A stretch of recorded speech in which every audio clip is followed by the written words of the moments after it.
De acordo com a Amnesty International, em 2024 ocorreram 1.518 execuções em 15 estados, e esses são apenas os casos confirmados. O número real pode ser muito maior. Afinal, regimes como a China, por exemplo, mantêm as estatísticas de execuções em segredo. No século XXI, quando a humanidade lança foguetes ao espaço e os lucros das corporações de alta tecnologia são medidos em bilhões, as execuções públicas ainda não se tornaram relíquias do passado. Espetáculos que mais se assemelhariam à Idade Média ainda ocorrem regularmente diante de nossos olhos. O Estado no papel de carrasco é um anacronismo que nos faz pensar como e por que a pena de morte sobreviveu por milênios. Mas antes de saber mais sobre isso, dê um like no vídeo e inscreva-se no canal. De qualquer forma, com você, Cristiano Escuridão. Bem-vindo! Capítulo 1. A Lei da Espada. Práticas mais antigas. A pena de morte nasceu junto com as primeiras leis da civilização e era tão implacável quanto os tempos difíceis daquela época. Um dos mais antigos códigos de leis, o Código de Hammurabi, do século XVIII a.C., estava cheio de execuções. Ele previa a pena de morte para dezenas de crimes, desde o roubo de propriedade de templo ou palácio até ajudar um escravo a fugir ou construção negligente de uma casa que resultasse na morte de alguém. O mecanismo funcionava literalmente, olho por olho, vida por vida, de acordo com o princípio do lex talionis, registrado pela primeira vez neste código. As punições eram aplicadas não apenas pelo crime em si, mas também pela mera possibilidade de cometer um crime. Por exemplo, aquele que apenas colocou outro sob ameaça de morte por uma acusação falsa também era condenado à morte. A maneira de execução, muitas vezes, dependia da natureza do crime. Queimar vivo era reservado para incesto ou sacrilégio, afogamento para adultério, enforcamento para traição ou roubo durante um incêndio.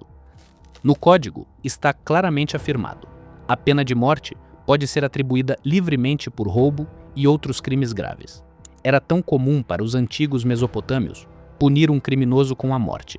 No Egito, dos tempos dos faraós, os crimes mais graves, como conspiração contra o soberano, traição ou sacrilégio, também eram punidos com a morte.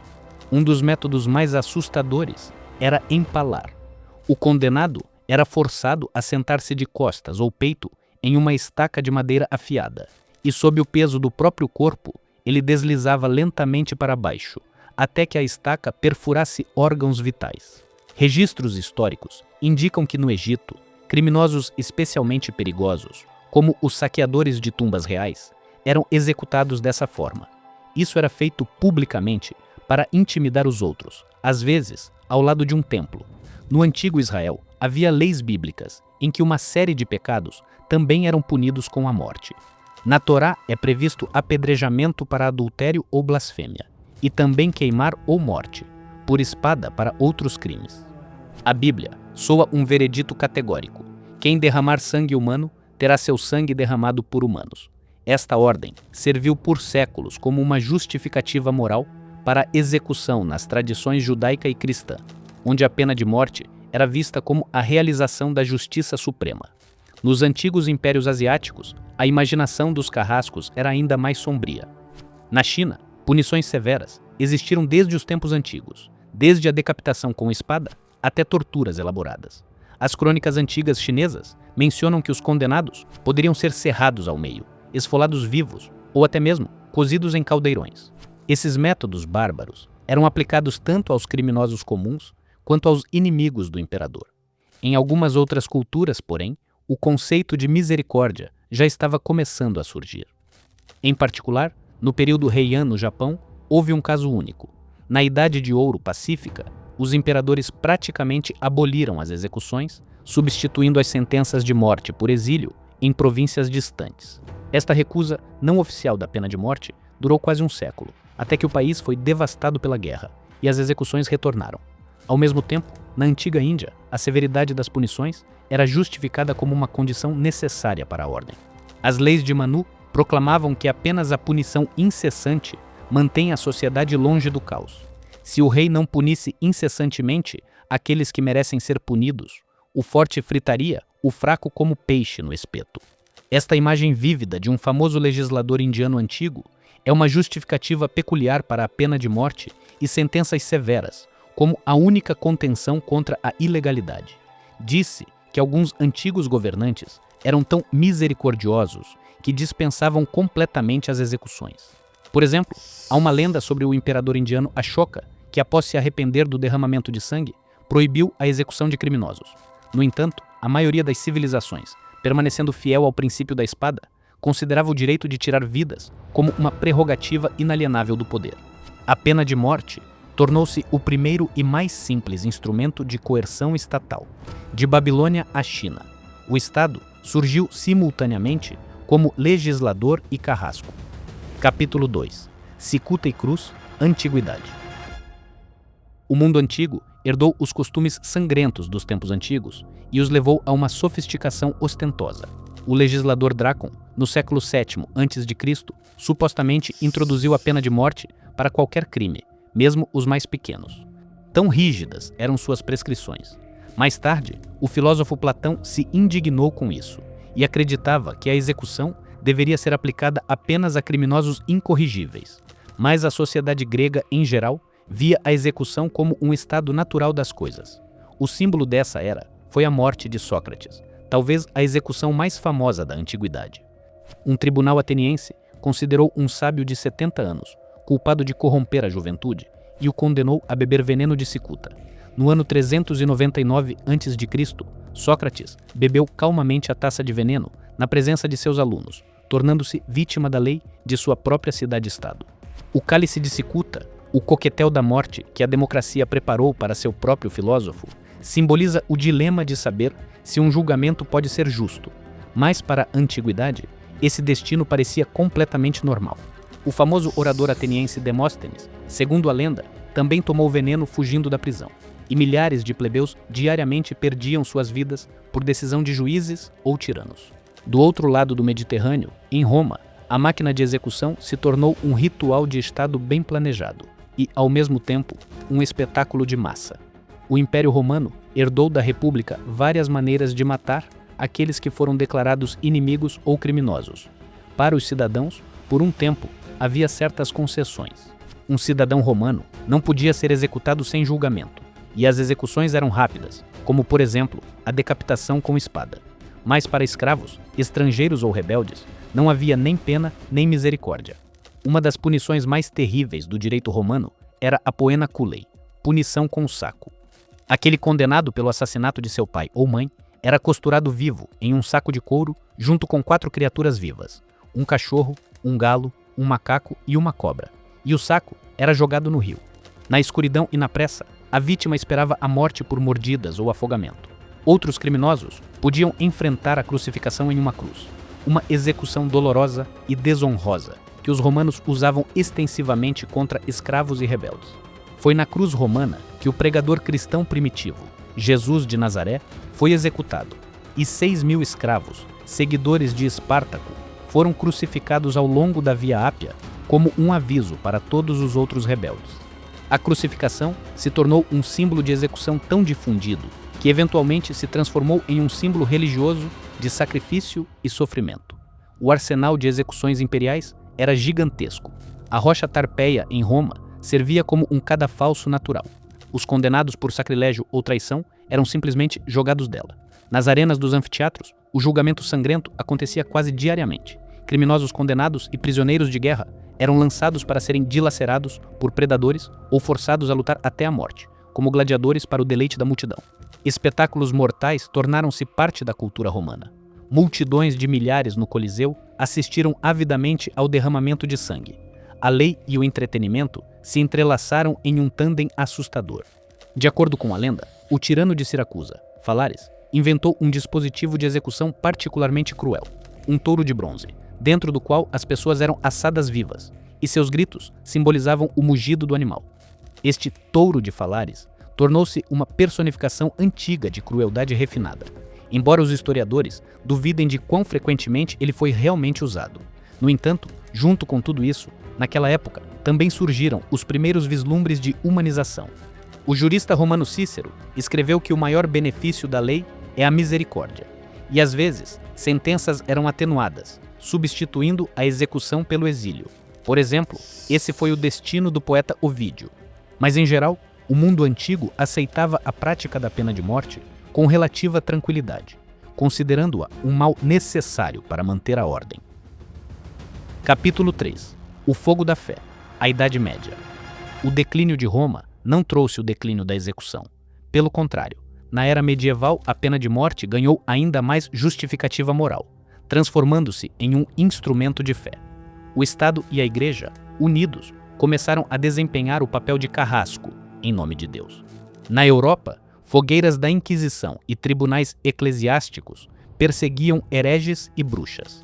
A Inquisição, iniciada no século XIII, investigava a apostasia da doutrina oficial. Formalmente, a Igreja apenas reconhecia a culpa e depois entregava o condenado às autoridades seculares, que então proferiam a sentença de morte.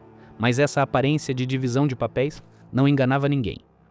A sentença foi conhecida de antemão e era a morte na fogueira. Na Espanha e em outros países católicos, cerimônias pomposas de auto de fé eram realizadas, onde hereges condenados eram solenemente levados à praça, seus pecados e sentenças eram lidos e então eram entregues aos carrascos para execução. Esses espetáculos reuniam enormes multidões. As pessoas vinham assistir como o fogo purificador da fé consumia o apóstata. A mais famosa foi a Inquisição Espanhola. Mas embora as lendas atribuam a ela milhões de vítimas, na verdade, os historiadores estimam o número de executados em cerca de 3 a 5 mil ao longo de 3 séculos e meio. A maioria deles foi queimada na fogueira. Um método típico de execução por heresia. Durante os anos de perseguição mais intensa na Espanha, cerca de 2.000 pessoas foram executadas, principalmente conversos, judeus e muçulmanos convertidos à força, que eram suspeitos de praticar secretamente sua antiga fé. Outros receberam galés ou prisão perpétua, mas foram as imagens das fogueiras ardentes que ficaram gravadas na memória popular. Entre as vítimas da Inquisição, havia muitas pessoas notáveis.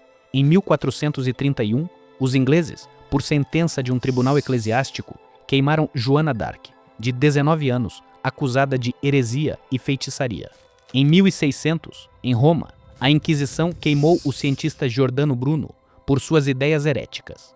A fogueira tornou-se um símbolo da luta da Igreja contra o pensamento divergente. Paralelamente aos hereges, a Igreja e o governo secular voltaram sua ira contra mulheres bruxas e, ocasionalmente, homens, acusados de bruxaria e ligações com o diabo. A Europa do século XVI foi tomada por caça às bruxas, e a imaginação popular, mais tarde, exagerou a escala do terror. A lenda afirma que cerca de 9 milhões de bruxas foram destruídas em 3 séculos. Na verdade, os historiadores contaram cerca de 30 a 60 mil executadas no período principal das perseguições. Os tribunais frequentemente baseavam suas decisões em provas frágeis, como denúncias de vizinhos e torturas para obter confissões. Se uma bruxa fosse considerada culpada, seu destino estava selado. As execuções públicas tornaram-se uma triste rotina daquela época. A comunidade camponesa se reunia na praça ou na colina, onde uma fogueira estava acesa, e assistia como a mais recente serva do diabo se transformava em cinzas. Na Europa medieval, as execuções eram assistidas como peças de teatro. Geralmente, o cadafalso era montado na praça do mercado, onde bebidas e tortas eram vendidas paralelamente. Os criminosos eram esquartejados por cavalos, empalados, fervidos em alcatrão. A crueldade não tinha limites. Tudo isso era feito em público, para assustar os outros. As pessoas assistiam com horror e, ao mesmo tempo, com um fascínio doentio aos episódios sangrentos, que consideravam um triunfo da justiça. Crença fanática, seja religiosa ou nas próprias leis, ardia como fogo em fogueiras. E embora houvesse algumas vozes clamando por misericórdia, o espírito geral da época aprovava o princípio, que o corpo pereça para que a alma seja salva. Capítulo 4. Código Sangrento. Europa Moderna.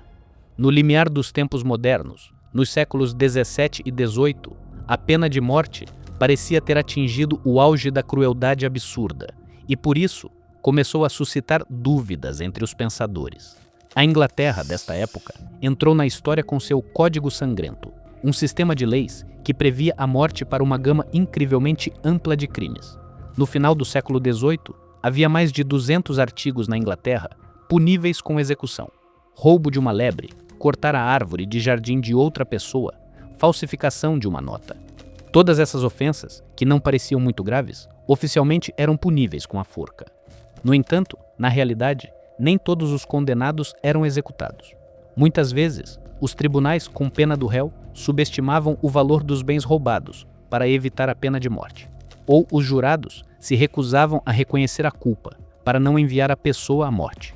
A muitos condenados, a coroa concedeu a vida em troca de exílio. No entanto, as forças não ficaram vazias.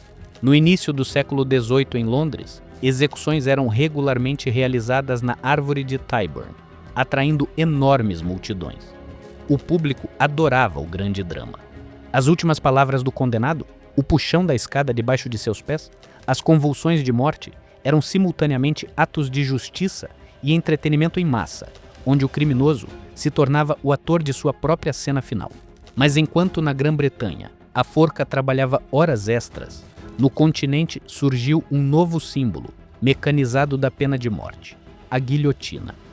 Concebida como uma forma mais humana de execução, a invenção do Dr. Joseph Guillotin transformou-se numa máquina de assassinato em massa. Nos anos do Grande Terror Jacobino, a lâmina da guilhotina decapitou milhares de pessoas. Do rei Luís XVI e da rainha Maria Antonieta aos camponeses da Vendeia e vítimas aleatórias de denúncias. O lema da Revolução, liberdade, igualdade, fraternidade, ganhou um tom assustador. Diante da lâmina afiada, todos se tornaram iguais, tanto o aristocrata quanto o pobre. A guilhotina era chamada de a mais feroz democrata e a máquina nacional de barbear. Ela permaneceu como o método oficial de execução até o ano de 1977. Uma lenda entre os contemporâneos da Revolução dizia que o próprio Dr. Guillotin foi posteriormente executado em sua própria invenção. Mas isso é um mito. Guillotin morreu de causas naturais em 1814. Enquanto isso, os impérios coloniais europeus usavam a pena de morte como um instrumento para intimidar os povos conquistados. Se na própria Inglaterra as leis estavam gradualmente se tornando mais brandas, nas colônias a misericórdia era desconhecida. Durante a revolta dos cipaios na Índia, os ingleses usaram uma execução brutal e exemplar, atirando pessoas com canhões. Soldados indianos rebeldes eram amarrados de costas aos canos dos canhões e disparados com uma bala de canhão que despedaçava seus corpos. A punição aterrorizante tinha um simbolismo, pois os fragmentos dos corpos se espalhavam, não deixando nada para o sepultamento, o que era uma punição adicional para hindus e muçulmanos. O objetivo de suprimir a resistência pelo medo justificava os meios aos olhos dos colonizadores. As execuções políticas tornaram-se uma triste norma, desde os líderes enforcados das revoltas irlandesas até os rebeldes egípcios fuzilados. Capítulo 5. Tecnologias modernas. O século XX. O século XX trouxe tecnologias sem precedentes, incluindo novas maneiras de tirar vidas sob a égide do Estado. Se no século XIX a forca e o fuzilamento prevaleciam, já na virada do século, nos Estados Unidos, foi inventada a cadeira elétrica.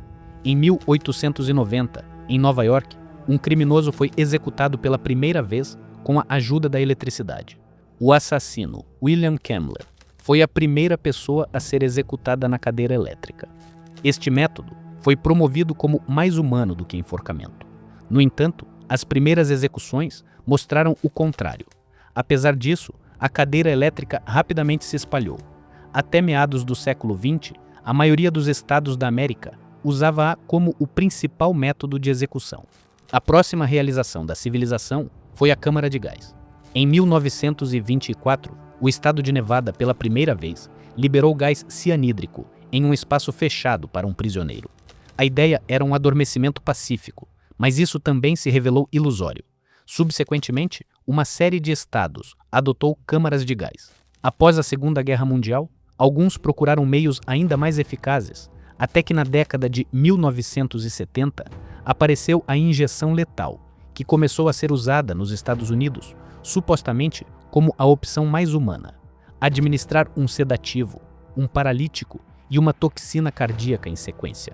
Ironia, Mas ao tentar tornar a execução mais civilizada, as sociedades apenas desenvolveram novas formas de matar, desde guilhotinas rugindo até injeções silenciosas. Junto com a tecnologização da execução, o século XX trouxe também repressões políticas, em uma escala sem precedentes. A pena de morte tornou-se uma linha de produção, o exemplo mais flagrante do terror dos regimes totalitários. Na URSS, durante os tempos de Stalin, execuções em massa foram colocadas em prática. Durante o período do Grande Terror, apenas de acordo com os dados oficiais, cerca de 700 mil inimigos do povo foram executados pelo NKVD. Essa estatística horrível não é apenas a execução de criminosos, mas o extermínio real da população em nome do Estado. Confrontada com a experiência do Holocausto e assassinatos em massa, a comunidade global tentou condenar a prática da privação arbitrária da vida. O Tribunal de Nuremberg contra os líderes nazistas foi um divisor de águas. O Tribunal Internacional condenou 12 principais criminosos de guerra à execução por enforcamento. Essas execuções foram destinadas a mostrar que crimes em massa recebem a pena máxima. Em 16 de outubro de 1946, em Nuremberg, foram enforcados simultaneamente 10 ex-líderes nazistas. O mundo respirou aliviado. A retaliação ocorreu, mas, ao mesmo tempo, mais pensadores começaram a questionar qual é a diferença entre justiça e vingança. Não será a pena de morte a mesma barbárie que os crimes pelos quais se pune? Gradualmente, após a guerra, estabeleceu-se o conceito de direitos humanos, que desafiou o direito do Estado à execução. Em 1948, a ONU adotou a Declaração Universal dos Direitos Humanos, em que o terceiro artigo declarava: toda pessoa tem direito à vida. E embora a declaração não proibisse expressamente a pena de morte, ela se tornou a base moral para futuras iniciativas contra ela. Após a guerra, muitos países europeus, se não aboliram, pelo menos suspenderam a execução das penas de morte. No entanto, o século XX também viu novos exemplos de execuções públicas brutais. Em alguns países do Oriente Médio, a execução continuou a ser um espetáculo. Na Arábia Saudita, até o final do século XX, eram realizadas decapitações públicas em praças centrais.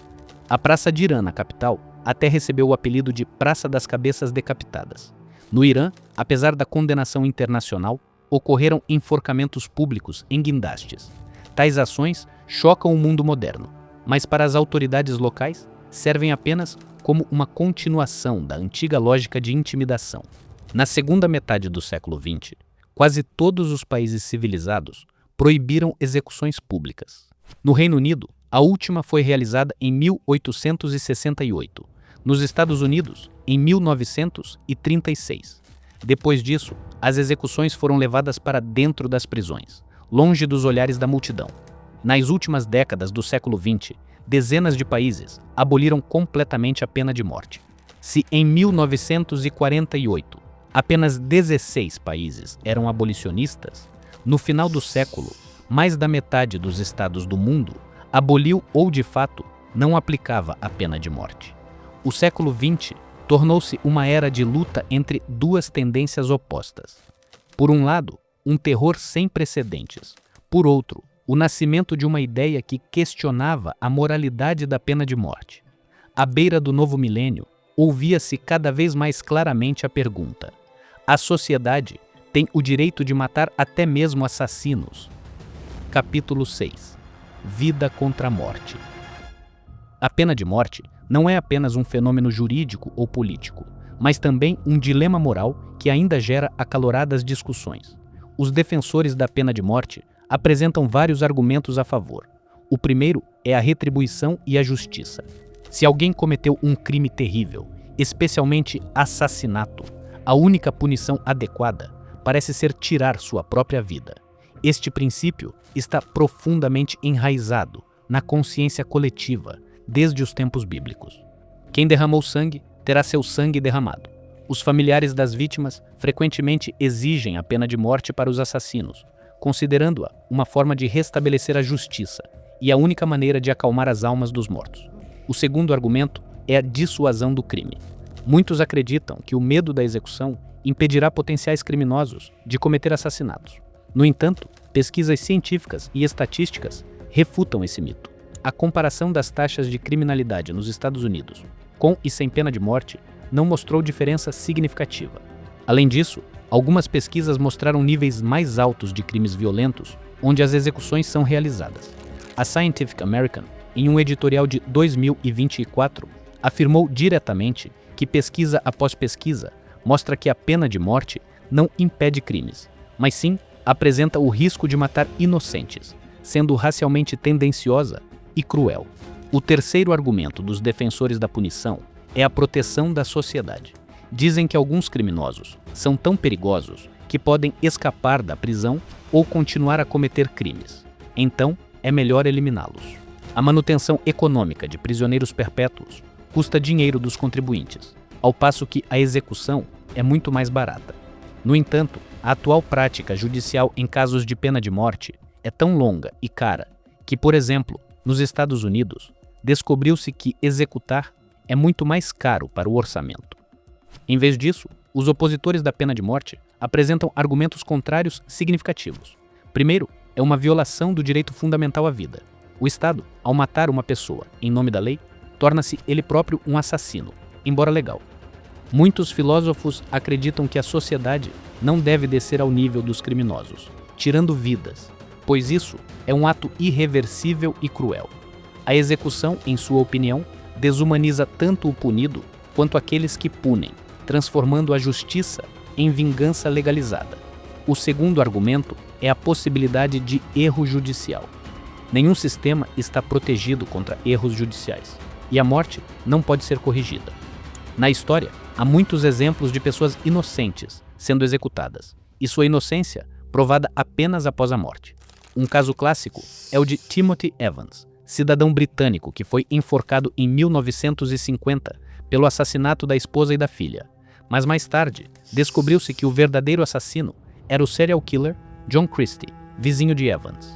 Evans foi perdoado póstumamente em 1966, mas isso não o trouxe de volta à vida. Este e outros casos causaram um profundo choque na sociedade e se tornaram um dos catalisadores para a abolição da pena de morte.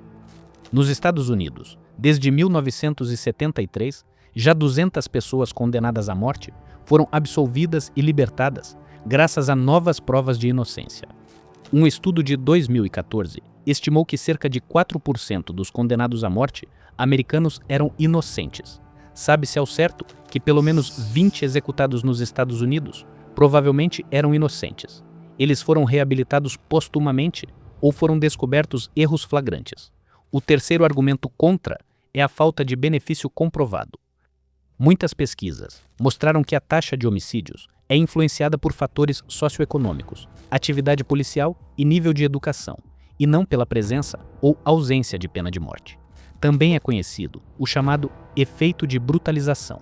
Após as execuções públicas, o nível de violência aumenta, pois a sociedade se acostuma à ideia de que o assassinato pode ser legítimo. O quarto contra-argumento é a discriminação e o abuso. As estatísticas mostram que a pena de morte é frequentemente aplicada de forma desproporcional aos pobres e às minorias nacionais ou raciais. Nos Estados Unidos, mais de 50% dos condenados à morte são afro-americanos. Os debates em torno da pena de morte já duram mais de 200 anos. Em algum momento do século XVIII, o discurso de Beccaria contra essa punição parecia um idealismo corajoso.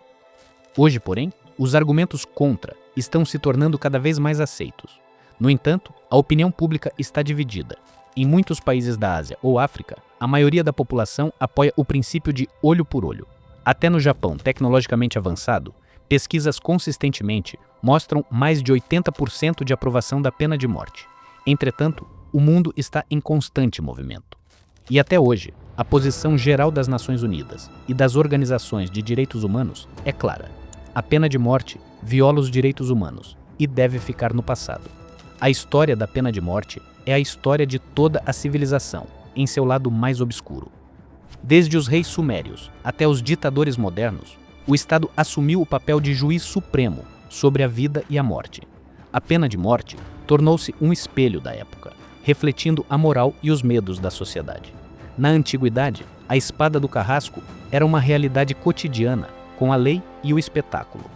A Idade Média santificou-o com o nome de Deus, transformando a execução num ritual de purificação. O Iluminismo duvidou e ofereceu uma alternativa. Os tempos modernos colocaram a pena de morte na balança. Por um lado, leis, por outro, regimes.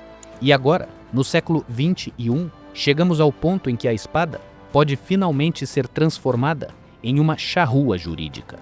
A tendência para a abolição continua a crescer. Cada vez mais nações estão se recusando a dar ao Estado o direito de matar em nome da lei. Mas a pena de morte desaparecerá completamente? Ou a calma do século XXI é apenas uma breve calmaria antes da tempestade? Não sabemos. E se você souber, por favor, escreva nos comentários. Também não se esqueça de dar um like neste vídeo e se inscrever no canal, se ainda não o fez. Até a próxima!